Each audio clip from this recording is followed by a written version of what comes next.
how is a New Zealand classroom different to the Indian classroom? So I've taught maybe about 14 or 15 years in India, or maybe more. But when the teacher walks into a classroom, all the students will stand up and greet the teacher. And then they sit down and you get on with your lesson. And at the end of the lesson, when the bell rings, because in India the teacher goes from classroom to classroom, they will stand up and thank you in unison. New Zealand is different. The students will come to the class and just sit on the chair straight away. They're not going to stand up and greet you like they do in India. But don't be offended. It doesn't mean they don't respect you. It doesn't mean they don't value you. You can actually set the tone of the classroom. So initially when I came, I thought, oh my gosh, they're just sitting. But now I've got used to it. It's fine. It's just fine. You can set the tone of the room. So because they come to you, they kind of stagger in for 1 and 2 minutes. So you have the time when they're all coming to their places. When most of them are there, you can actually command their attention. You can say, all right then, we are ready to begin. And when you say that, usually the first thing you do is you take their roll. For every lesson, you have to mark their attendance because the children are moving around. You don't want anyone not coming to your class. And then I usually insist on perfect silence when I'm taking the roll, simply because if someone is talking and I've called out somebody's name, I may not hear that child say that she or he is there. So that's where you set the tone. And the other thing is, it's really important you find out about the school's policy about use of phones, what you're expected to do about lates, and such sort of things. So now most of the schools have a no phone policy. So some of the schools I know, students have to have their phones off and in their bags from the time the school bell goes at 8:30 or 8:35, whatever time that is, till 3:15 or 3:20 at the end of the day. They're not allowed to take their phones out even at interval. This is quite a new policy. So they have, and also some schools have, because of this, what happens if their phones are, you see them with their phones. You ask the school how to deal with it and you follow those rules to deal with it. Different schools will have different procedures. The other thing is lates. So if a student is habitually late, they need to come and explain. You ask them, what do you do? Okay, and it's really important. The attendance is also marked online. It's not just on a piece of paper. So most schools have a program. It could be KMR, it could be something else. There are different programs where the roll is marked every period, and it has to be marked within a certain time frame, because a message is actually sent to the parent if the child is not in the class for that period. So you need to be really careful about marking attendance.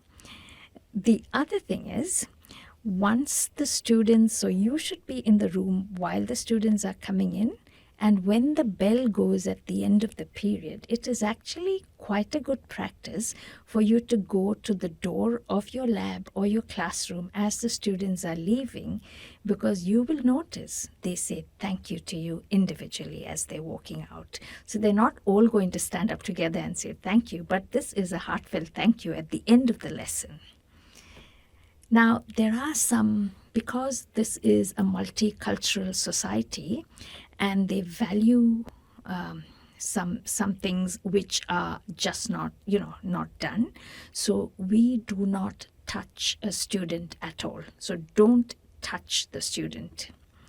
The other thing is, it is disrespectful for the teacher or a student to be sitting on a table or on a bench. I know in India you just jump up and sit on a bench. We can't do that here. You cannot sit on a table. That is like no. Okay, and the other thing is that you do not touch the head of a student. That is also not done. So that is again disrespectful. So basically, and for your safety as well as for the student's safety, never be alone in a classroom with one child. Leave the doors and windows open if you're explaining some concept, or make sure there's somebody else in the room. This is just for your safety as well as the child's safety. Right. Okay. Now, once you've been in the teaching job and you know the curriculum, I'm going to talk to you about tips on getting ahead. Just talking about myself first, just a little bit, is yes, I started out as just a part-time teacher, and then I got my full-time. I was teaching, and some of the things that I've done is from there, you slowly go up. I was teacher in charge of certain year groups, and then there was, when I was the head of a department, and then I was head of a whole faculty. And I also got involved in the national assessment system in different roles. So there are lots and lots of tips of how to do that. So one of the things is hard work. There is no substitute for hard work. Okay, so yes, it is going to be very hard work the first year, maybe the first couple of years, and there should be consistency. So they know, okay, when Mrs. John comes to the class, we know this is what she does, this is what is going to be covered each lesson. So they know. The students will find out in the first 5-10 minutes if you are confident about what you're teaching, and they will respect you for that. Another thing is you're not working in isolation. Teamwork is very important. So how do you work as a team? You share your resources, look out for each other, you talk to each other, so you're not just isolated in your own little cocoon. As a new teacher, you may have lots of questions. You may not know where everything is. Ask questions. People are happy to help. Okay, mix with everybody. And then another thing that often happens in a school is duty. So teachers do before school duty, after school duty, lunchtime, morning interval duty. Not every day, but maybe a couple of times a week. So some people put their names for the duty, but they don't turn up. But you put your name and you turn up because people are watching. They see. Because if there is an incident, they might ask, who was the teacher on duty? So it's always better to just honor whatever you've put your names to. Now, I'd spoken about getting involved with the national education system. Do that after you have been teaching for a couple of years. So what sort of jobs can you do? So while you are still holding your teaching job, there are lots and lots of contract roles with the NZQA. So that's your qualification authority. So what are these contract jobs? You could, once you're in senior school, get involved. You could be marking external exams, which is fabulous professional growth. You could be, once you've marked external exams, you really know how to train the students and where their possible pitfalls are, because you know what are the expected answers. Every year, the examination paper is different. You could become a panel leader over the years. You could be writing exams. You could be critiquing exams. You could go on to lots and lots of roles in the NZQA. And that is all good for your professional growth, and it adds value to your CV. A lot of these roles are confidential roles, almost all of them, so you can't actually go around and say, I'm doing this, I'm doing that. You have to keep that all under wraps. So, yes. And the other thing is schools have meetings. So there's usually staff briefing. Sometimes some schools have it at morning interval. Some schools have it at the start of the day. And that's usually led by the principal and the deputy principals, where they have to convey certain things. Then there will also be learning area meetings where like a science department meeting or a maths meeting. There would also be departmental meetings, which is like a physics meeting for year 11 or year 12, or physics meeting for all the 3 levels. So there will be lots of meetings to attend, and I find there are more meetings here in New Zealand than in India. And in addition to that, most schools have 1 day of professional growth meetings. So there are all these things over and above the normal school teaching that you are expected to attend. And you also get appraised. So the appraisal system is also there. When your classes are observed, you've got to set goals. So all that's part of this whole teacher things. Now, when you apply for a job, one of the things that people look at quite closely are your referees. So in any CV, you need references. When you're new to the country, your references will probably be people from the country you're coming from. So initially, when I came here, the only reference I had was from the schools I taught in. And those were all written references. And that is fine because you have to start somewhere. But once you get into day-to-day relief teaching, and if you're consistently at a school and you're doing a special subject, this is why I said it's important to be seen. Try and get the head of that department to be your referee if that person has seen you teaching and interacting in that school. So the moment you get some New Zealand referees, that holds more weight because it's very easy to contact them. So referees and referee names are very, very important when we are looking at hiring people because they are rung up, spoken to, or emailed with a whole host of questions, and it's all questions about you.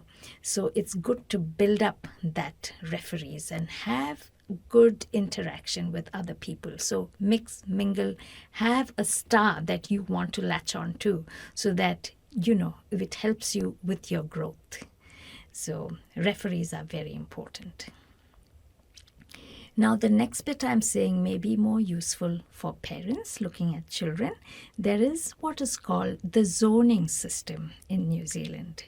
So I'm not saying there are good schools and bad schools, but sometimes parents may want to put their child in a particular school because, other people's children are there or, you like what's happening there.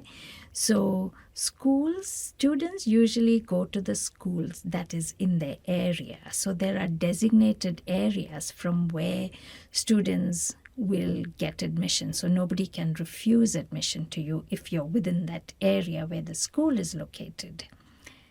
Sometimes, and if it is a school with a very good reputation, then what happens is a lot of people want to get into that school. So that actually drives the rents up and it drives the house prices up. So not everybody can afford to actually pay such huge rents to get their people there. But parents want what's the best for their child. So sometimes if you're lucky or your child is lucky, you can still apply to that school. It's called out of zone. So you can still apply to that school and your child's name may go into a ballot box. So if the name is picked, you're lucky and your child can get into the school, but there's no promise. So that's what happens with the zoning system. This is mostly for state schools. Integrated schools, I know if it's a Catholic school and you're a Catholic, you can, there are chances that you will get into that school. Private schools, the zoning doesn't matter. You pay huge fees for private schools. So just giving you an idea of what is zoning and what sort of schools it relates to. The other thing that is there prevalent in the New Zealand school system is what's called the decile system. So decimal stands for 1 to 10. So decile rating, it's actually just used for funding, for government funding. So 10% of the schools, of all schools in New Zealand, are decile 1, 10% is decile 2, so it's 10% going all the way to decile 10. So what is decile 1? So decile 1 is from low socio-economic backgrounds and poorer communities. So those schools get much more funding from the government. So they don't have to spend their own money to get lots of things. The decile number is not a reflection or an indication of the performance or quality of education at that school. So it doesn't mean if your child is in a lower decile school, the child is disadvantaged. By no means. You can still get good quality teaching and education in that school. So the decile number is only for government funding. Okay. The other thing I thought I might talk about is teaching style. So how did my teaching style change when I came to New Zealand as opposed to when I was teaching in India? So my teaching style has been slightly different over the years. It could be because of professional growth. So in India, you're used to students standing up, greeting you, and sitting and standing up and thanking you at the end of the lesson as a whole class. Here, my teaching style, I have a mixture of talking to the students, giving them some written notes on what I've talked about, and also getting them to do some practical activity so that the knowledge is ingrained. Usually in my classroom, I write down on one side of the whiteboard. We don't have blackboards here. It's whiteboard and markers. So I write down what we're going to do for that lesson just in point form.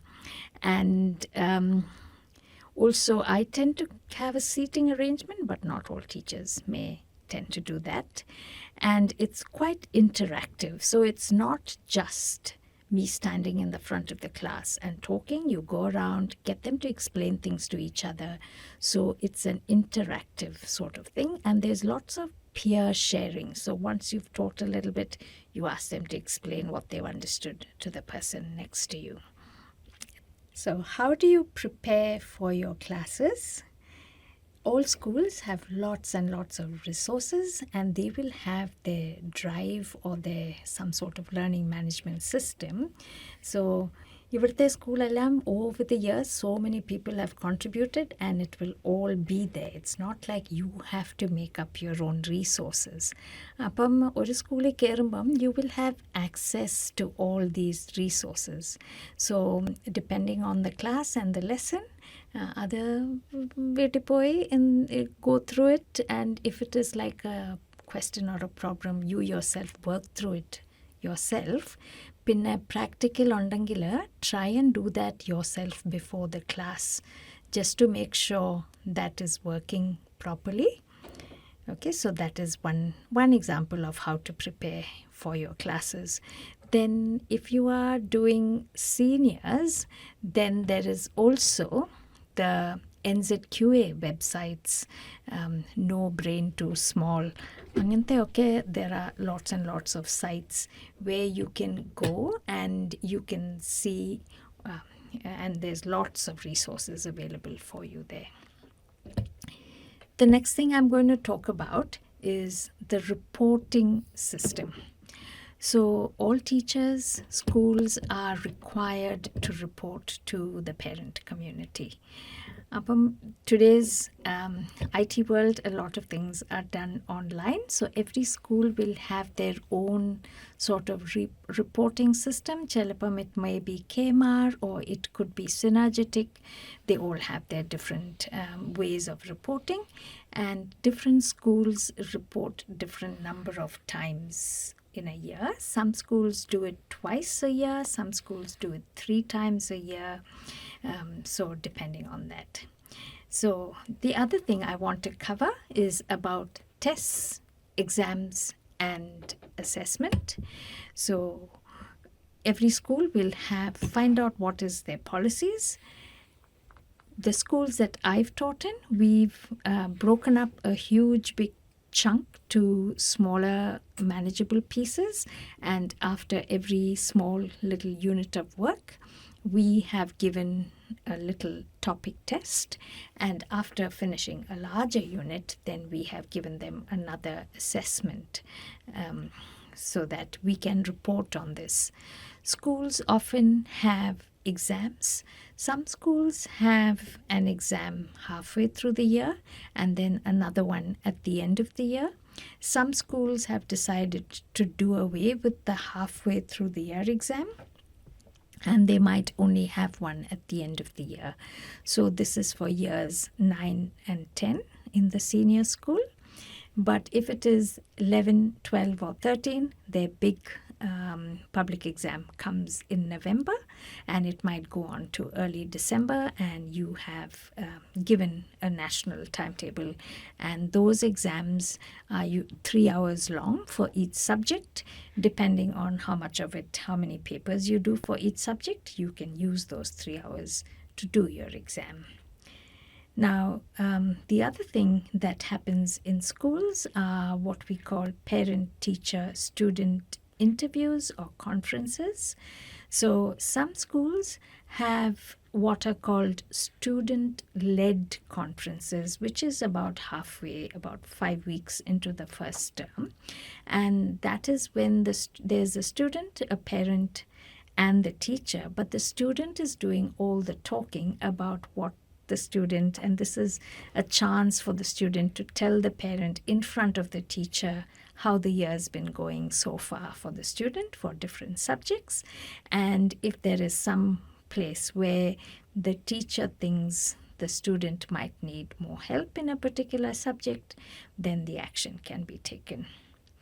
Halfway through the year, some schools have got teacher-led conferences, and so the parent actually has to book a time with the teacher on a particular day. So there will be like 3 hours, 4 hours, different schools do it differently, and you need to book like a 5-minute slot or a 10-minute slot depending on what the school does, and go and talk to that teacher about your child. The other thing that happens in New Zealand school is parent involvement. So I think for primary schools, the parents can get involved in different ways. In secondary school, they do have a parent-teacher community. Some parents can get involved in the extracurricular things. So yes, and then sometimes they help in when there is like these conferences, they help with the dinners that staff are provided at these evenings. Another thing I want to touch upon is the literacy and numeracy skills, which are a requirement in order to get into university. So in order to get that university entrance requirement, so when you finish school, so this will be useful information for teachers. You need level 3 NCA. You have to pass your year 13 exams.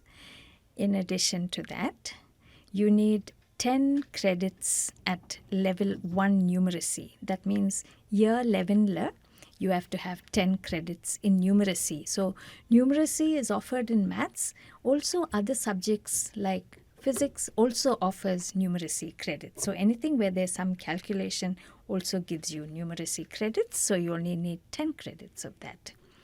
You also need 10 credits at literacy, but that is at year 12. So you need level 2 credits in literacy, 5 for reading and 5 for writing.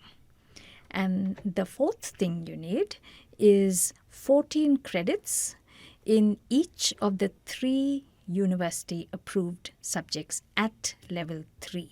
So if you have all these requirements, then you can qualify to get into a university in New Zealand. So that is for your higher studies.